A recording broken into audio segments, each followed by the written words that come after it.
Hello বন্ধুরা, তোমরা কেমন আছো? আশা করি তোমরা অনেক ভালো আছো। আর একটি নতুন মিনি ব্লগে তোমাদেরকে অনেক অনেক স্বাগত জানাই। তাই জন্য দেখো আমি কিন্তু সকালবেলা মায়ের জন্য খাবার বানিয়ে নিচ্ছি। আর আজকে একটু আলাদা রকম বানিয়ে দেবো, যেহেতু সুজি রাত্রেবেলা আমি কিন্তু ভিজিয়ে রেখে দিয়েছিলাম। তো সুজিটাকে একটু হাত দিয়ে মেখে নিলাম, তারপরে গাজর কুচি, পেঁয়াজ কুচি আর একটু লঙ্কা দিয়ে দেবো, আর বাঁধাকপি কুচি দিয়ে দেবো। আর মা যেহেতু সবজি খেতে চায় না, তার জন্য আমি চেষ্টা করি মানে এইটা করে একটু সবজিগুলো খাওয়ানোর চেষ্টা করি।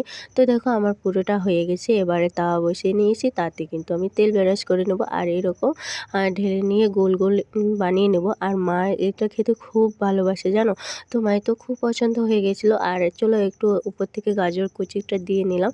তো এক পাশ হয়ে গেছে, এ পাশে একটু সেঁকে নেব। আর আমি অনেকদিন তোমাদেরকে ভিডিও দিতে পারিনি, কারণ আমার প্রচুর ঠান্ডা লেগেছিলো, কথা বলতে পারছিলাম, প্রচুর কাশি হচ্ছিলো জানো। তো আজকের ভিডিও এতটা পর্যন্ত, ভালো লাগলে লাইক করে দিবে। টাটা।